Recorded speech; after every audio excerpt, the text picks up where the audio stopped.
Shah from the podcast Thrive Not Survive After Child Abuse. Today we're going to talk about, uh, joy is often found in the small things of life, but they could have a really big impact of your life. Although you can find them in the small things of your life, they definitely could be, you know, um, have a big impact in your life. And I was recording today actually at a coffee shop called Bonjourno, which means good morning or good day in Italian.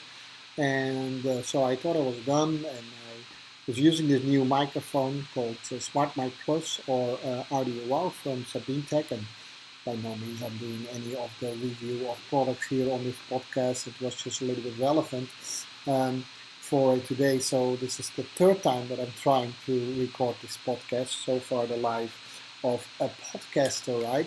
So if you want a podcast and you want to have a show every day online, then at least you need to make sure that you are somewhat understandable if what you're saying from a sound quality point of view. It's already sometimes difficult enough to understand me, even if the sound is good, so to speak, right? So anyhow, I am home now. It was actually, I think, a pretty cute little podcast doing it straight from that coffee shop. Coffee shop is called Bonjourno, by the way. It's an excellent coffee shop. If you live in the Fort Worth area here in Texas, I can highly recommend. They have one of the best coffees that you can find in the area. They don't pay me to say that, but it is very relevant to what we are doing today, and that is actually talking about the joys of life.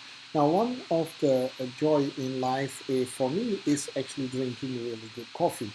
And this is not a promotion to drink a lot of coffee because I don't think that is really good. But once in a while we have to do something that we like to do, and coffee is one of those innocent things that you want to do. And if you know something about coffee culture, and by the way, then you know definitely that in every country there is some sort of a different coffee culture, right? So probably the Turks say that they have the best coffee, and and other countries say that too. I'm coming from the Netherlands, and in the Netherlands, that's one of the countries that has the highest, believe it or not, highest consumption of consumption is not a good word, consumption of coffee in the world per capita. Per capita, isn't that remarkable? It's a small country, but it's per capita. There's a lot of coffee. But we typically a lot of Dutch people they drink drip coffee, right? And that has changed a little bit, but still drip coffee is very popular in the household. If you go outside, you go to a little coffee bar um, and or a place where they sell nice pastries and sell some good coffee, then you probably get some different type of coffee. But at home, it's often a drip coffee.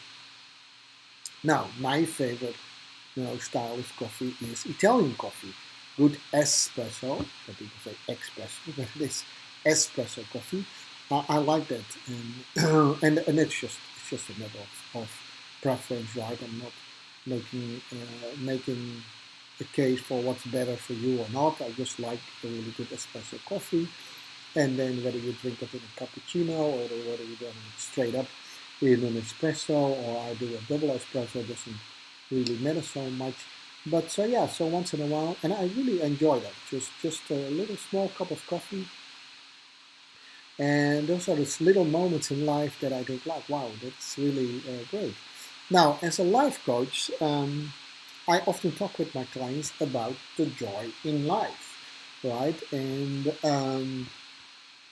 it's really hard to define what is joy in life, right? For some people, that's something completely different, and then for someone else, obviously, right? Because it also has a certain preference, personal preference. But you know, if you look at a lot of people's life, they go to work, they do that for 5 days, 6 days a week, and then they have maybe 3 weeks a year, maybe sometimes four, sometimes only 2 weeks. They have a break, summer break, and they have some other holidays.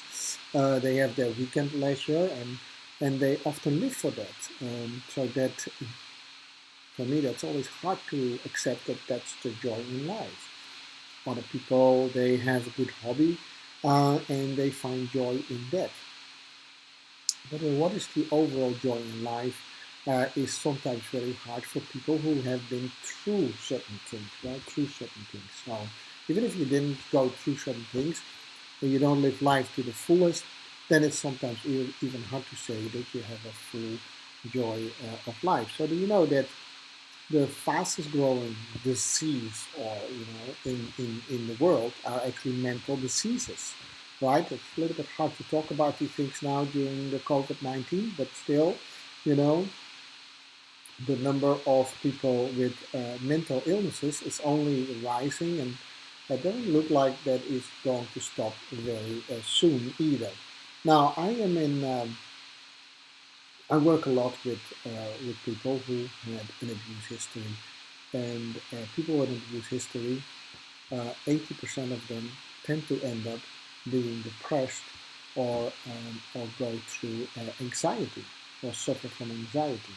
So, talk about joy in life, that's becoming a little bit of a challenge for a lot of those people. So, um, but here's the thing, right? Sometimes we overthink it maybe. So that's why I started this podcast talking about, a small cup of coffee. Sometimes we find really good joy in that moment of that drinking that small cup of coffee. And for you, it might be something else. You might just sit in the park and watch the birds and find some good joy in there. And one of the things that I advise people to do is always keep track in a journal of your emotions, good and bad. Try to write down, try to write about what you want to do in the future.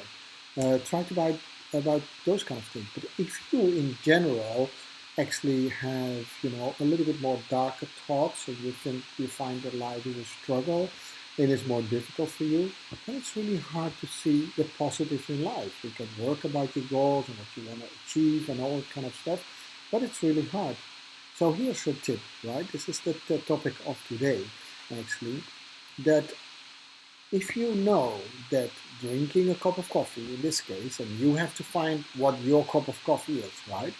But if that is the moment where you find some bliss, where you find some joy, then the next time you drink a cup of coffee, take your journal with you and write in your journal when you feel that moment of joy, that moment of bliss, or that moment of maybe happiness. They're not all the same things. There are nuance between the three, but we're not going into that today.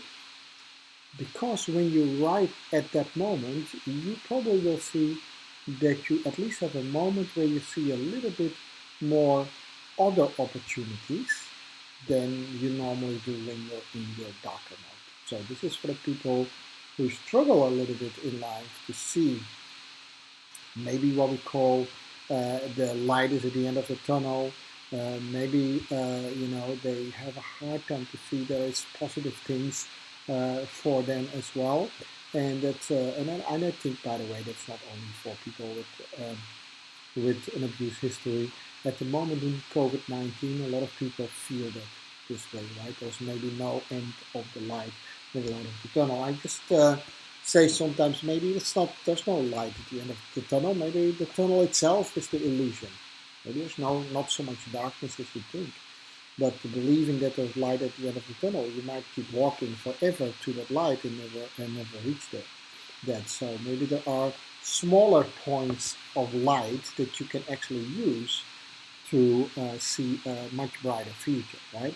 So if it sounds a little bit far-fetched for you, what I'm talking about right now, that's possible. I'm not saying that cannot be true, but just try it out. Just really try it out. So I can talk for hours about coffee, and that's not even my biggest passion. But every time when I have a cup of coffee in my hand, and it's a good cup of coffee, then and I start to talk, specifically with someone else, for some reason things become a lot more positive. Same thing when I see my big passion and I look at a good dance video or something, life becomes slightly different. So if you want to write out your goals and if you want to write more about to how you want a future to look like. You can sit at home in front of your journal and try to do that, which is not a bad thing, but maybe you should try to do that in several emotional states, right? We have been in the last couple of days, we talked about emotional states, and bit by bit, I want to give you a little bit more guidance how you could use that. And without dismissing one over the other, I just want you to notice when you do that, when you write things about the future and you set, you write besides in what emotional state you have been writing it, you might see conclusions that you have not seen before. There's definitely a conclusion how you see things when you are in a different emotional state. Does that make sense? Now, once you see that connection, you'll actually probably start to understand. That's definitely if you listen to the podcast of 2 days ago, where I talked to you about how you can change your emotional state, you might use these things as well. Now, sometimes you need just a little help, to change your emotional state. So a little moment of joy. It's a cup of coffee, right? For me. And for you, a cup of coffee could be another thing, right? And that's a way how you change your emotional state in a more positive emotional state. It's kind of more obvious that you probably think about the future also a little bit more positive. It's not only about thinking about the future more positive, but you probably see more opportunities that you could do and could take than when you are a little bit in a state where you struggle and maybe are even depressed. Does that make sense? So, this was the third time that I recorded episode number 67. I hope it made sense. It's pretty late actually, and I had to definitely put myself in a different emotional state to record this podcast again, but I think I succeeded because, what we talked about, we cannot always express the way we feel at the moment.